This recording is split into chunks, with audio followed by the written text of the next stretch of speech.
আসসালামু আলাইকুম। দুপুর ২টা বেজে ৩০ মিনিট। আজ সোমবার।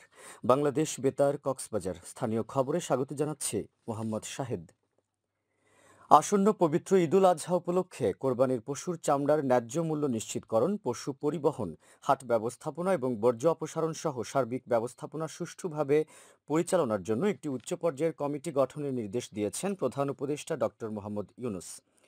গতকাল রাষ্ট্রীয় অতিথি ভবন যমুনায় অনুষ্ঠিত এক বৈঠকে এই নির্দেশনা দেন তিনি। বৈঠকে প্রধান উপদেষ্টা বলেন, দীর্ঘদিন ধরে কোরবানির পশুর চামড়ার ন্যায্য মূল্য নিশ্চিত না হওয়ায় দেশের হতদরিদ্র জনগোষ্ঠী ক্ষতিগ্রস্ত হচ্ছে। এই অব্যবস্থা বন্ধ করা জরুরি। প্রধান উপদেষ্টা আরও বলেন, কোরবানির পশু আনা নেওয়ার সময় ও হাটে বিক্রির প্রক্রিয়ায় পশুর প্রতি যেন কোনো নির্দয় আচরণ না করা হয় তা নিশ্চিত করতে হবে। একই সঙ্গে চামড়া প্রক্রিয়াজাতকরণে ইটিপি ব্যবহারের বাধ্যবাধকতা কার্যকর করার উপর জোর দেন তিনি। বৈঠকে বাণিজ্য উপদেষ্টার নেতৃত্বে একটি উচ্চ পর্যায়ের কমিটি গঠনের সিদ্ধান্ত হয়। প্রধান উপদেষ্টার সভাপতিত্বে বৈঠকে শিল্প, সড়ক পরিবহন ও সেতু, পরিবেশ, বন ও জলবায়ু পরিবর্তন, পানি সম্পদ এবং তথ্য উপদেষ্টা সহ সংশ্লিষ্টরা উপস্থিত ছিলেন।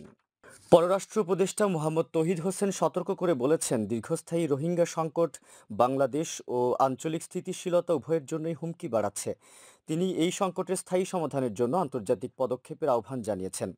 মিয়ানমারের অভ্যন্তরীণ পরিস্থিতির কারণে রোহিঙ্গা প্রত্যাবাসনের ভবিষ্যৎকে ভয়াবহ বলে বর্ণনা করে তিনি বলেন, দীর্ঘদিন ধরে আমাদের বোঝা হয়ে থাকা সত্ত্বেও আমরা এখনও এই সংকটের কার্যকর সমাধান খুঁজে পাইনি। রাজধানীতে যৌথভাবে সশস্ত্র বাহিনী বিভাগ এবং বাংলাদেশ ইউনিভার্সিটি অফ প্রফেশনালস আয়োজিত বাংলাদেশ থেকে রোহিঙ্গাদের প্রত্যাবাসন, আঞ্চলিক নিরাপত্তার উপর কৌশলগত প্রভাব ও ভবিষ্যৎ উপায়ে শীর্ষক এক সেমিনারে তিনি এ মন্তব্য করেন। রোহিঙ্গা সমস্যাকে অত্যন্ত দীর্ঘায়িত সমস্যা হিসেবে অভিহিত করে তৌহিদ হোসেন বলেন, বাস্তুচ্যুত জনগোষ্ঠীকে পূর্ণ অধিকার ও নিরাপত্তার নিশ্চয়তা সহকারে স্বেচ্ছায় তাদের স্বদেশে ফিরে যেতে দেওয়া উচিত। বাংলাদেশ এখন কক্সবাজার এবং ভাসানচর দ্বীপের শিবিরগুলোতে ১৩ লাখেরও বেশি রোহিঙ্গাকে আশ্রয় দিচ্ছে, কিন্তু গত ৮ বছরে কোনো ধরনের রোহিঙ্গা প্রত্যাবাসন হয়নি। জনবান্ধব ও হয়রানিমুক্ত ভূমি সেবা নিশ্চিত করার লক্ষ্যে কক্সবাজারে অনুষ্ঠিত হয়েছে স্টেক হোল্ডারদের সঙ্গে পরামর্শ ভিত্তিক সম্মেলন। ভূমি মন্ত্রণালয়ের ব্যবস্থাপনায় চট্টগ্রাম বিভাগীয় কমিশনারের কার্যালয়ের সহযোগিতায় এবং জেলা প্রশাসনের আয়োজনে গতকাল বিয়াম ফাউন্ডেশন মিলনায়তনে এই সম্মেলন অনুষ্ঠিত হয়। এতে নাগরিক বান্ধব সফটওয়্যার ব্যবহারের মাধ্যমে হয়রানি ও দুর্নীতিমুক্ত ভূমি সেবা জনগণের দোরগোড়ায় পৌঁছে দিতে বিভিন্ন উদ্যোগ নিয়ে আলোচনা হয়। বিশেষ করে নতুন সংস্করণের নামজারি, অনলাইন ভূমি উন্নয়ন কর প্রদান, পর্চা এবং মৌজা ম্যাপ বা খতিয়ান প্রাপ্তি সহজীকরণের উপর গুরুত্ব দেওয়া হয়। মাঠ পর্যায়ের ভূমি সেবা প্রদানকারী কর্মকর্তা কর্মচারীদের দক্ষতা বৃদ্ধি এবং জনগণের প্রতি দায়বদ্ধতা নিশ্চিত করার বিষয়েও নানা পরামর্শ উঠে আসে সম্মেলনে।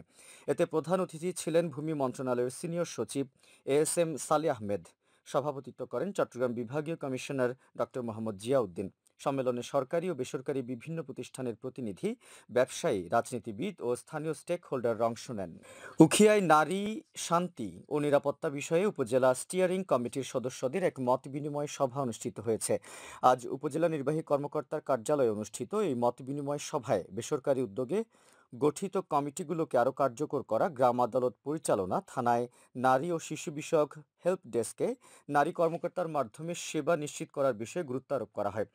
Global network of women peace builders এর সহায়তায় বাংলাদেশ নারী প্রগতি সংঘ আয়োজিত এই সভায় উপজেলা নির্বাহী কর্মকর্তা মোহাম্মদ কামরুল হোসেন চৌধুরী সহ সংশ্লিষ্টরা উপস্থিত ছিলেন। আবহাওয়া, আগামীকাল দুপুর ১২টা পর্যন্ত ২৪ ঘন্টার পূর্বাভাসে বলা হয়েছে, অস্থায়ীভাবে আংশিক মেঘলা আকাশ সহ মেঘাচ্ছন্ন থাকতে পারে। সেই সাথে দু এক জায়গায় অস্থায়ীভাবে দমকা হাওয়া সহ বিদ্যুৎ চমকানো বৃষ্টি অথবা বজ্রসহ বৃষ্টি হতে পারে। কক্সবাজার সমুদ্র বন্দরের জন্য কোনো সংকেত নেই। আগামী ২৪ ঘন্টায় দিন ও রাতের তাপমাত্রা সামান্য বৃদ্ধি পেতে পারে। আজ সূর্যাস্ত যাবে সন্ধ্যা ৬টা ২০ মিনিটে, আগামীকাল সূর্যোদয় হবে ভোর ৫টা ১৮ মিনিটে। আজকের সর্বনিম্ন তাপমাত্রা ছিল ২৪ ডিগ্রি সেলসিয়াস এবং সর্বোচ্চ তাপমাত্রা ছিল ৩২ ডিগ্রি সেলসিয়াস। এখন জানিয়ে দিচ্ছি বাঁকখালী নদীর মোহনা ও সংলগ্ন এলাকার সামুদ্রিক জোয়ার ভাটার সময়সূচি। আজ ভাটা শুরু হবে বিকেল ৫টা ২৫ মিনিটে, চলবে রাত ১২টা ৮ মিনিট পর্যন্ত। জোয়ার শুরু হবে রাত ১২টা ৮ মিনিটে, চলবে আগামীকাল সকাল ৬টা ৫৭ মিনিট পর্যন্ত। পুনরায় ভাটা শুরু হবে আগামীকাল সকাল ৬টা ৫৭ মিনিটে, চলবে আগামীকাল দুপুর ১২টা ৩১ মিনিট পর্যন্ত। সবশেষে পর্যটক বার্তা।